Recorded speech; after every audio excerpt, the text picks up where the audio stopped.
Hi everyone and welcome back to my channel. So in today's video it's time to talk about the books that I'm hoping to read in August, and you might have guessed from the title and the thumbnail, but I'm not doing my TBR game this month because instead I really want to focus on the Magical Readathon, which is one of my favourite readathons. I really enjoy taking part in this readathon. It's hosted by G at Book Roast, and the whole concept is that there's a magic school and you complete lessons to try and achieve your chosen career path, and it's just a really fun time.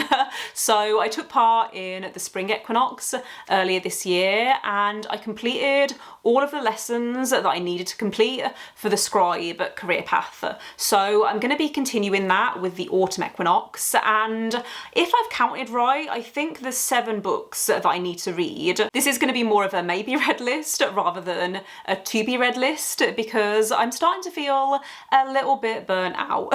July was a really great reading month for me, and I'm scared that I'm heading towards a reading slump. So some of these books I'm definitely going to get round to next month, and then there's a few others which I might swap around as long as I'm completing all of the prompts that I need to complete next month. I'm not going to be too hard on myself or too strict. So yeah, I think that's enough rambling. Let's get into the books. First up we have Elemental Studies, and for this I need to read 1 book to achieve an O grade, and the prompt is to read a book that has Earth in the title. So I'm going with The 5th Season by N.K. Jemisin, which is book 1 in the Broken Earth trilogy, and I've double checked and I can count series names for this prompt, so very excited to finally be picking this up. I'm actually going to be buddy reading this with Charlotte, and I think we're going to be starting it the 2nd week of the month. I'm hoping it's not going to be too slow of a read. It's around 450 pages, so depending on what the writing style is like, I'm hoping this isn't going to take too long to read, but I am so excited to finally be starting this series. This was one of the series that I wanted to start last year and didn't get around to, so it's good that it's finally going on a TBR because it's going to force me to actually read it, especially because I'm going to be buddy reading it. But this is a fantasy that also has sci-fi elements from what I understand. I think we're following a main character who's a mother, and there's elemental magic. That's all I can really remember. I've never read anything by this author before, and I have heard that some parts of this are told in second person perspective, which can be very hit or miss for me, but hopefully I end up loving this one. Moving on to Inscription, and for this I need to achieve a D grade. So there's 3 books that I need to read for this class.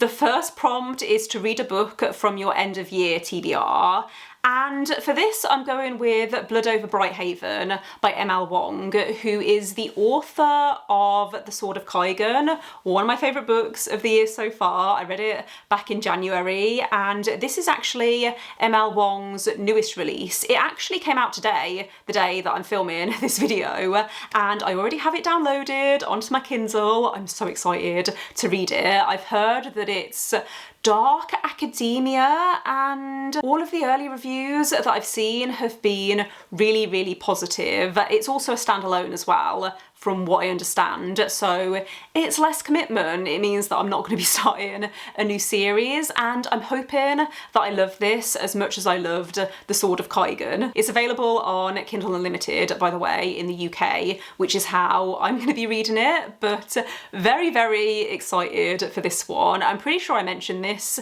in my most anticipated releases video, so I think I can count it for a book that's on my end of year TBR. The next prompt for Inscription is to read a book that has a shield on the cover or in the title, and there was only 1 book that I could pick for this. It was staring at me from my bookshelf, and that is Shield Maiden by Sharon Emmerich. So why is that so difficult to say? This is the Goldsboro edition, which has lovely stenciled edges, and it does have shield in the title. I don't know if it actually has a shield anywhere on the cover, but this is what I'm going to be counting for this prompt. So all I know about this is that it's a Beowulf retelling, so I'm expecting historical fantasy. This probably isn't a book that I would have picked up myself if it hadn't been for the gold subscription, but I'm excited to see what I think of this, especially because I haven't heard many people talking about it. I think it was a debut as well. The third prompt for Inscription is to read a book that's not a debut. So for this, I've gone with City of Dragons by Robin Hobb, which definitely isn't a debut. This is the third book in the Rainwild Chronicles, and I want to say the 12th book in the Realm of the Outlands overall. I can't believe that I've stuck with this series for so long. I think I'm actually on track to finish it by the end of the year or early next year, which is really exciting. Obviously, I can't tell you much about this particular book because we're quite far into the series now, but I have been really enjoying the Rainwild Chronicles. I really like the advancement of the world and how we're following a group of characters that includes dragons. I love dragons in fantasy, and I really like the way that Robin Hobb writes these dragon characters. So yeah, I'm going to be listening to the audiobook for this because that's how I've mostly been listening to this series or consuming this series, but very excited to get back to this world in August. Moving on to Restoration, and for this class I only need to achieve an O grade. So there's one prompt that I need to fulfill, and that is to start a book before bed.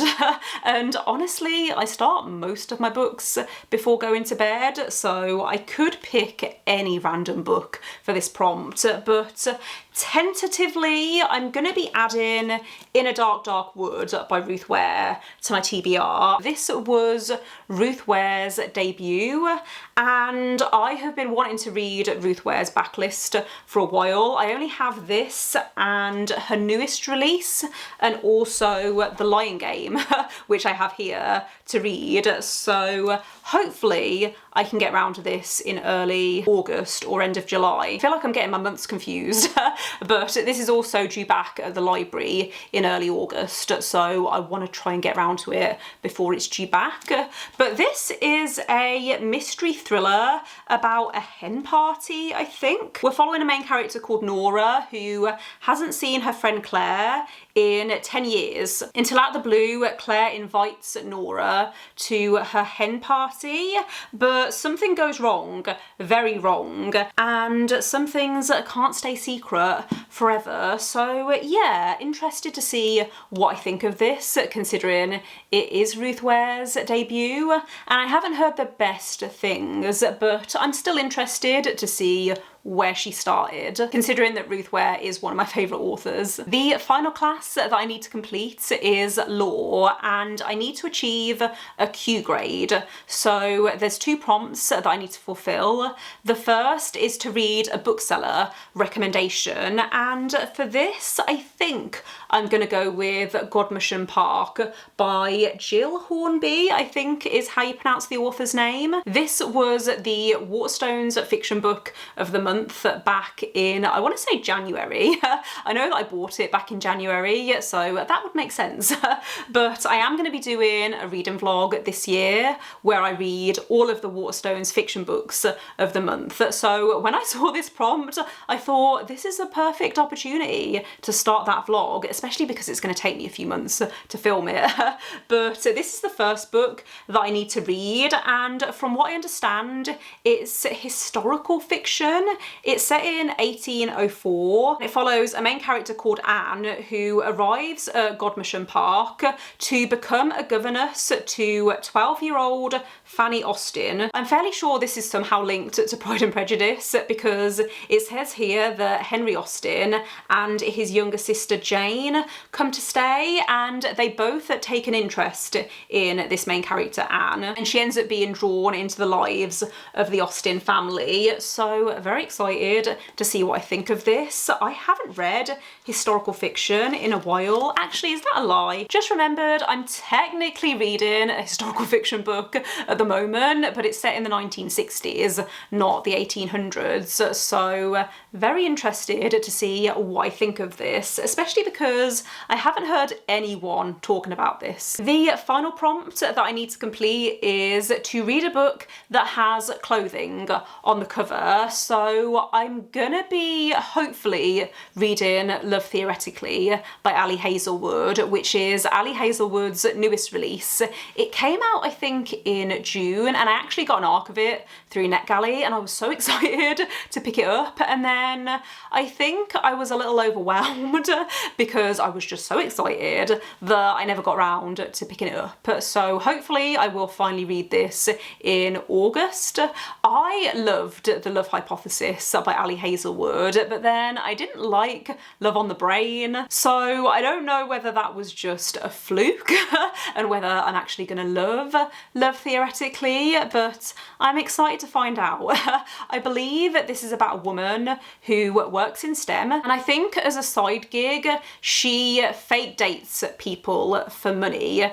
And I think there's a bit of confusion when she ends up working with a guy who's the brother of one of her clients. I've tried to avoid any like in-depth reviews for this book because I want to go into it with an open mind and not have anything else influence my opinion. So yeah, scared but also excited to finally be reading this. That does bring me to the end of the video though. Thanks for watching. If you made it this far, let me know in the comments if you're taking part in the Magical Readathon and what books you're hoping to read.